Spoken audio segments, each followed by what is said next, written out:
Hai ổ. Dạ ổ 30. Em để cho.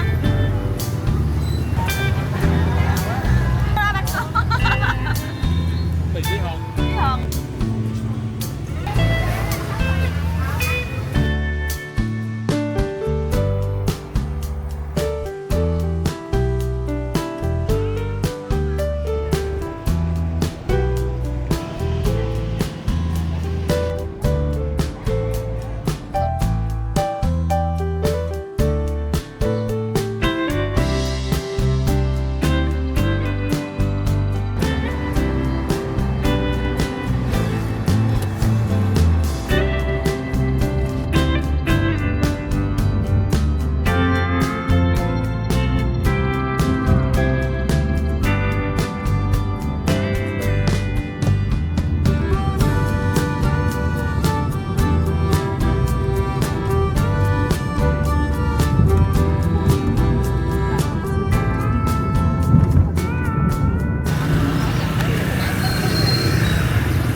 Gồng nó chảy dữ. Ủa gì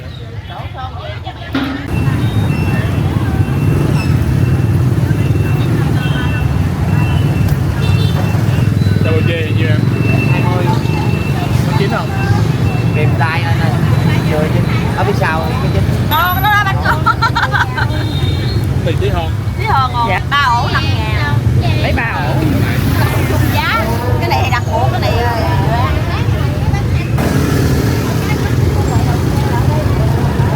đây.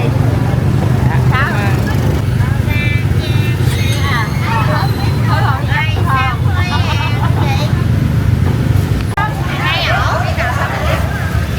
Hai ổ.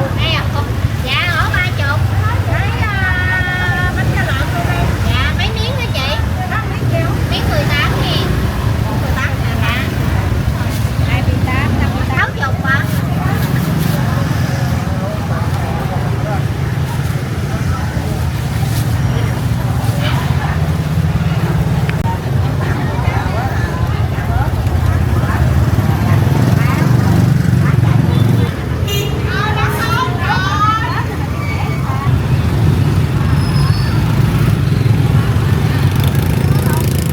Bông le. Quá trời. Quay với tôi nhỏ xíu mà quá trời bánh. Cái này ngon không vậy? Phẩm em để cho.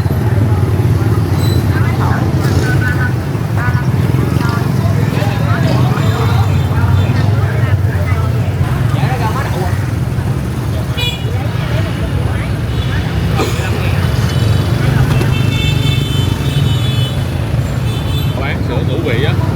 Nó mix lại 5 loại hạt luôn á. Ở đây em chỉ biết là đậu xanh với Này lâu chưa? dạ bán gần 3 năm rồi. Trai giỏi quá ha.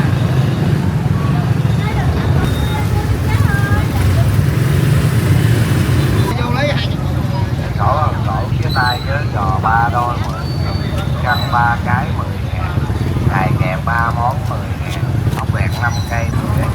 Sổ phía tay với giò 3 đôi 10.000, cân 3 cái 10.000. Rồi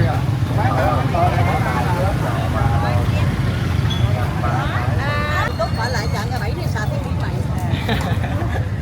Hay là gì mà quá trời nói chuyện gì quá trời quá.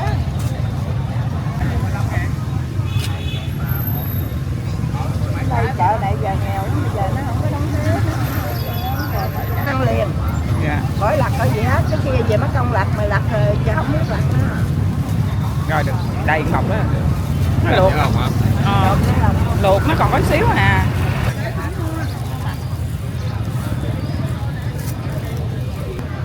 Ký hả cưng ơi?